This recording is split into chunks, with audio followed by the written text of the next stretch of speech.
Welcome to our channel. Today, we're diving deep into the life of one of the most infamous drug lords in history, Pablo Escobar. This man was a paradox, a brutal criminal mastermind who inspired both fear and, believe it or not, loyalty. Subscribe to my channel. He was a ghost, always one step ahead, always watching. Get ready, because we're about to uncover 15 shocking facts about Pablo Escobar that you probably didn't know. Yeah, you heard that right. Pablo Escobar, the cocaine kingpin, tried to play the political game. In 1982, he got into Colombia's Congress. Can you imagine him there? It didn't last long. He was expelled. Politics was too dirty, even for him. Picture this. You're on the run, hiding from the law in the freezing cold mountains. You've got millions, billions even, but none of it can buy you warmth. That's the situation Escobar found himself in, with his daughter Manuela. To keep her from freezing, he did the unthinkable. He burned $2 million in cash. $2 million. That's the kind of reckless extravagance that defined Escobar's life. They say a man's home is his castle, but Escobar took it further. He surrendered to Colombian authorities on his own terms. He built his own luxurious prison, La Catedral. It had a jacuzzi, a bar, even a soccer field. The guards? His men. He ran his empire from inside. Chapter 4. Escobar was a master manipulator, a puppeteer pulling at the strings of fear. He needed the support, or at least the silence of the people. So he played the role of the benefactor, building schools, hospitals, even housing projects in Medellin's poorest neighborhoods. To some, he was a savior, a Robin Hood figure. But it was all a facade, a way to buy loyalty and turn a blind eye to his brutality. Chapter 5. From the slums of Medellin to the pages of Forbes magazine, Escobar's rise was nothing short of meteoric. Between 1987 and 1993, he was a regular on Forbes's list of international billionaires, his wealth surpassing even some of the oldest, most established families in the world. At his peak, his net worth was an astronomical $30 billion. Imagine that, $30 billion, all built on cocaine, blood, and the broken lives of countless souls. Chapter 6. You'd think a man swimming in cash wouldn't have to worry about something as trivial as rats, right? Well, Escobar's empire, vast as it was, couldn't escape the realities of nature. They say he lost about 10% of his fortune to rats, gnawing away at his stacks of cash hidden in warehouses and secret locations. Can you imagine that? Millions, gone, eaten by rodents because you have more money than you can even count. Chapter 7. The $10 billion offer. Escobar was a desperate man, facing extradition to the US, a fate he feared more than death itself. So he did what any self-respecting drug lord on the brink of capture would do. He offered to pay off Colombia's entire national debt. That's right, $10 billion, a king's ransom, all to stay in his own backyard. He thought he could buy his freedom, but some things even money can't fix. Chapter 8. Escobar's Animal Kingdom.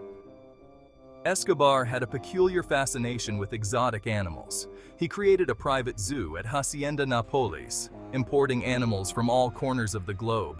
Giraffes, elephants, you name it. He even had hippos, which became invasive after his death, causing chaos. A fitting metaphor for Escobar's legacy, destructive and impossible to contain. Chapter 9. Army of One. Escobar wasn't just a drug lord. He was a warlord, commanding a private army of loyal sicarios, ex-soldiers, and mercenaries. These were his extraditables, men who lived and killed by his code.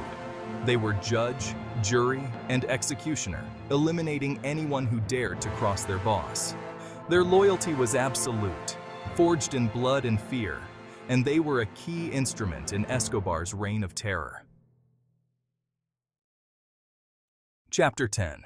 Power. It's a hell of a drug, and Escobar was addicted. He craved legitimacy, dreamed of shedding his criminal skin and stepping onto the world stage as a respected leader. He toyed with the idea of running for president, imagining himself as the ultimate authority in Colombia. But the people knew better. His past, stained with blood and cocaine, would forever haunt him, a constant reminder of the monster hiding beneath the expensive suits. Chapter 11. At its height, Escobar's Medellin cartel was a force of nature, a criminal enterprise unlike any the world had ever seen. They controlled a staggering 80% of the global cocaine market, their tentacles reaching every corner of the globe. They were making billions, their wealth rivaling that of small nations. Escobar's influence was pervasive, corrupting governments, fueling violence, and leaving a trail of devastation in its wake. Chapter 12. Escobar, the ruthless killer, the cold-blooded businessman, also had a softer side for his family. He adored his children, showering them with lavish gifts. His wife, Maria Victoria, stood by him, her loyalty unwavering. But their family life was far from normal, constantly on the run, living in the shadow of his empire. It was a gilded cage, built on blood money and destined to crumble. Chapter 13. Marked men. Escobar waged war on anyone who threatened his empire, and that included the police. He placed a bounty on their heads, $1,000 for every officer killed. It was a declaration of war, a brutal tactic that sent shockwaves through Colombia. Hundreds of officers lost their lives, gunned down in the streets, victims of a conflict they could never win. Chapter 14. The Day the Terror Died. On December 2, 1993, the streets of Medellin erupted in celebration. Pablo Escobar, the man who had held the city hostage for years, was dead, gunned down on a rooftop. It was the end of an era, the fall of a kingpin. People danced in the streets, their joy palpable. The reign of terror was finally over. Chapter 15. The Legend Endures. Pablo Escobar's story, a cautionary tale of ambition, greed, and violence, continues to fascinate and horrify us. His legacy lives on, not just in the scars he left on Colombia, but in the countless books, films, and TV shows that try to unravel the enigma that was his life.